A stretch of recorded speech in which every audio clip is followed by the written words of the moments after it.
बिस्मिल्लाहिर्रहमानिर्रहीम। अस्सलाम वालेकुम dear student, here I am professor Sagir Ahmad और आप लोग देख रहे हैं professor Sagir zoology channel. Dear student, last time हम फर्स्ट टाइम मॉडल पेपर कोविड-19 सीरीज़ को डिस्कस कर रहे थे, जिसमें question answer, short question answer, reasoning, definition के ऊपर बात चल रही थी। आज एक न्यू क्वेश्चन के साथ, लेक्चर के साथ हाजिर हुए हैं। क्वेश्चन नंबर 3 है हमारे पास। बड़ा सिंपल सा क्वेश्चन है। Point out two problems with having two kingdom classification system, यानी कि टू किंगडम क्लासिफिकेशन सिस्टम में जो खामियां पाई जाती हैं उनमें से दो खामियों के बारे में तहरीर करें। बड़ा सिंपल सा आंसर है। आपको मालूम है टू किंगडम क्लासिफिकेशन सिस्टम किसने प्रपोज किया था? जी, बड़ा सिंपल सा आंसर है, ये एमसीक्यूज़ में आ सकता है। Two kingdom classification system first proposed by Carolus Linnaeus, और इनका जो दौर है 1707 से लेकर 1778 तक, ये कॉरलस लीनियस का पीरियड है। इस दौरान इन्होंने लिविंग ऑर्गेनिज्म को दो किंगडम में क्या कर दिया, डिवाइड कर दिया, और कन्फ्यूजन इस तरीके से यानी कि प्रोड्यूस हुई कि हर एनिमल का नाम डिफरेंट, यानी कि दुनिया में कई ज़बानें बोली जाती हैं, हर ज़बान में मुख्तलिफ उस एनिमल का नाम था। अब साइंटिस्ट के दरमियान कन्फ्यूजन क्रिएट हो गई। उस कन्फ्यूजन को दूर करने के लिए कॉरलस लीनियस ने टैक्सोनॉमी की बुनियाद रखी, क्लासिफिकेशन की बुनियाद रखी, और हायरार्की को थोड़ा सा उन्होंने डिस्क्राइब किया, यानी कि सिस्टमिक वे ऑफ क्लासिफिकेशन को उन्होंने डिस्क्राइब किया। अब फॉर एग्ज़ाम्पल हज़ारों ज़बानें हैं और एक ही एनिमल का नाम हज़ारों यानी कि नाम पर आ गया। फॉर एग्ज़ाम्पल अगर हम उर्दू में बात करें मेंढक की, तो इंग्लिश में उसको फ्रॉग कहते हैं, सिंधी में उसको डेडर कहते हैं, पंजाबी लैंग्वेज में उसको डड्डू कहते हैं। तो दुनिया में हज़ारों ज़बानें बोली जाती हैं, तो एक ही एनिमल का नाम जो है उसके हज़ारों नाम हो गए, यानी एक ही एनिमल है उसके हज़ारों नाम। अब साइंटिस्ट के दरमियान कन्फ्यूजन क्रिएट हो गई, तो उस कन्फ्यूजन को दूर करने के लिए कॉमन नेम्स को कॉरलस लीनियस ने डिस्कार्ड कर दिया और टैक्सोनॉमी की बुनियाद रखी और बाइनोमियल नोमेनक्लेचर सिस्टम को उसने इंट्रोड्यूस करवाया। बाइनोमियल नोमेनक्लेचर सिस्टम ये कहता है कि कोई, यानी कि साइंटिफिक नेम है, कोई भी ऑर्गेनिज़म है, यूजुअली उसका नाम दो पार्ट पर क्या होगा, मुश्तमिल होगा। पहला नाम जेनेरिक नेम कहलाता है और दूसरा नाम स्पीशीज़ नेम कहलाता है। ये नेक्स्ट, ये जो टॉपिक है हमारे पास, जो थ्योरी का टॉपिक है, उसमें हम डिटेल से बात कर चुके हैं। तो जेनेरिक नेम पहले लिखते हैं, स्पीशीज़ नेम बाद में लिखते हैं, और एक साइंटिफिक नाम बन जाता है। ठीक है, तो नाम रखने का जो प्रोसेस है, तरीक़ेकार है, उसको हम क्या कहते हैं, binomial nomenclature system. For example अगर हम अपनी बात कर लें ह्यूमन की, तो इंसान का जो साइंटिफिक नेम है वो है होमो सेपियन। अब ये जो होमो है बेसिकली ये क्या है, जेनेरिक नेम है, यानी कि जीनस का नाम पहले लिखते हैं, और जो सेकंड नेम है वो स्पीशीज़ का नाम लिया जाता है, जिसे स्पीशीज़ नेम लिखते हैं। इनके लिखने के भी रूल्स एंड रेगुलेशन हैं। तो ये बाइनोमियल नोमेनक्लेचर सिस्टम की क्या रख दी, बुनियाद रख दी।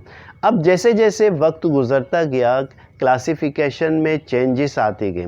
जो सबसे मॉडर्न क्लासिफिकेशन आजकल जो इंट्रोड्यूस करवाई है वो according to the Robert Whittaker, Margulis and Schwartz, ये कहलाता है 5 किंगडम क्लासिफिकेशन सिस्टम। लेकिन आपसे जो सवाल किया गया है वो क्वेश्चन ये है कि 2 किंगडम क्लासिफिकेशन सिस्टम में जो खामियां पाई जाती हैं उनमें से दो खामियों के बारे में लिखें। आंसर हमारे पास, हेडिंग हमने लिख दी है, एज इट इज़ लिखना है आपने, problems with 2 kingdom classification system. 2 problems with having 2 kingdom classification system as given below। अब जो दो प्रॉब्लम है, वैसे तो बेशुमार है, लेकिन आपके क्वेश्चन के मुताबिक दो प्रॉब्लम्स पूछिए, वो ये है। फर्स्ट प्रॉब्लम और उसको हमने हेडिंग्स के साथ सेकंड प्रॉब्लम का नाम दे दिया।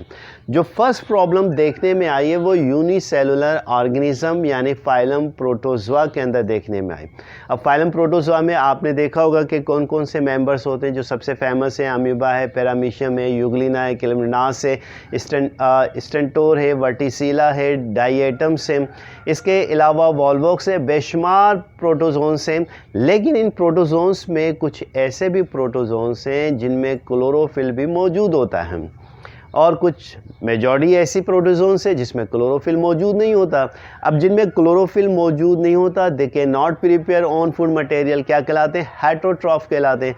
और जिनमें क्लोरोफिल मौजूद होता है they prepare on food material by the help of photosynthesis, यानी कि वो प्लांट कैरेक्टर रखते हैं। जिसमें सबसे फेमस एग्जाम्पल हमारे पास क्या थी? यूग्लिना की थी। सबसे फेमस एग्जाम्पल हमारे पास क्या? क्लेमाडोमोनास की है।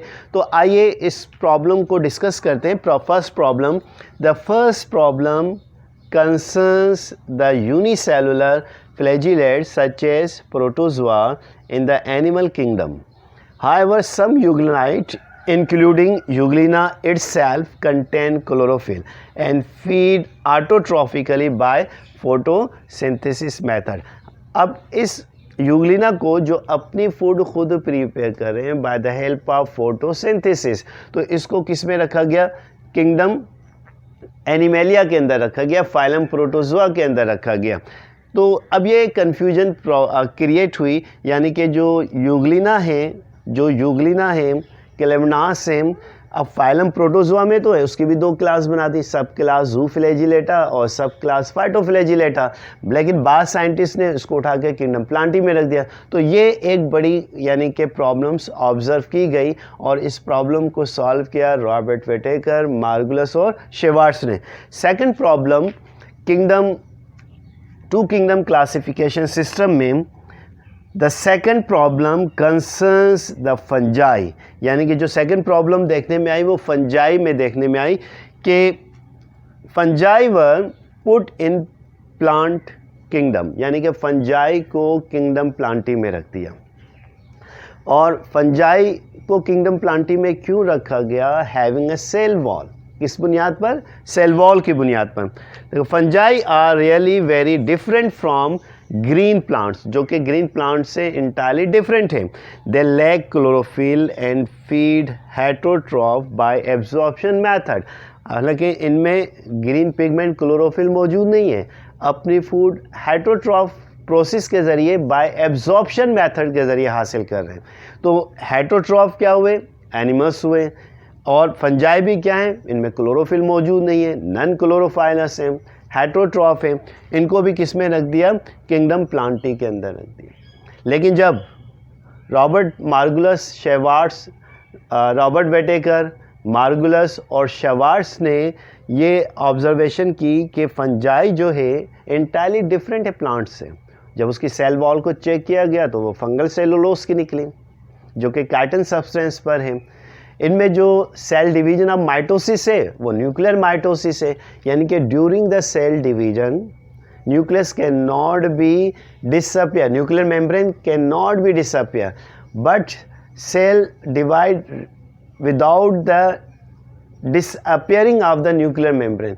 यानी कि न्यूक्लियर माइटोसिस ऐसी माइटोसिस को कहते हैं कि माइटोसिस के दौरान न्यूक्लियर मेम्ब्रेन डिसॉल्व नहीं होती और spindle fibres without the disappearing of nuclear membrane form inside of the nucleus. तो स्पाइंडल फाइबर्स जो हैं न्यूक्लियस के अंदर क्या होते हैं? फॉर्म होते हैं। तो ये एक इंटायरली क्या था? डिफरेंट कैरेक्टर था। तो इन दोनों प्रॉब्लम्स को सॉल्व किया रॉबर्ट वेटेकर, मार्गुलस और शेवार्ट्स ने। तो डियर स्टूडेंट, आपने क्या करना है? सिर्फ आपने हेडिंग डालकर ये क्वेश्चंस का आंसर सिर्फ लिख देना। अच्छा, थर्ड प्रॉब्लम भी है, किसके अंदर? बैक्टीरिया के अंदर है। बैक्टीरिया को रखा गया था किंगडम प्लांटी के अंदर। क्यों रखा गया? उसकी जो सेल वॉल थी उसमें मौजूद थी। ग्रीन पिगमेंट बास बैक्टीरिया में मौजूद थे जैसे साइनोबैक्टीरिया वगैरह, लेकिन जब उनको रिसर्च किया गया तो उनका जो न्यूक्लियस था वो प्रोकैरियोट्स टाइप का था, यूकैरियोट्स टाइप का नहीं था। दूसरा प्रॉब्लम ये देखने में उसकी जो सेल वॉल थी, सेल वॉल सेलुलोज की नहीं बनी हुई है बल्कि पेप्टाइडोग्लाइकेन की बनी हुई है। किसकी बनी हुई है? पेप्टाइडोग्लाइकेन की बनी हुई है। तो ये एक इंटायरली क्या था, डिफरेंट करेक्टर था। तो ये कुछ प्रॉब्लम्स थे लीनियस क्लासिफिकेशन के अंदर जो कि हमने डिस्कस किए। तो उम्मीद है कि डियर स्टूडेंट ये क्वेश्चन आपको समझ में आ गया होगा। तो नेक्स्ट वीडियो में नेक्स्ट लेक्चर के साथ हाजिर होंगे। खुश रहें, खुश रहने की आदत बनाएं, खुशियाँ बांटें। तब तक के लिए अपने सर प्रोफेसर सगीर अहमद को इजाज़त दीजिए। अल्लाह हाफिज़।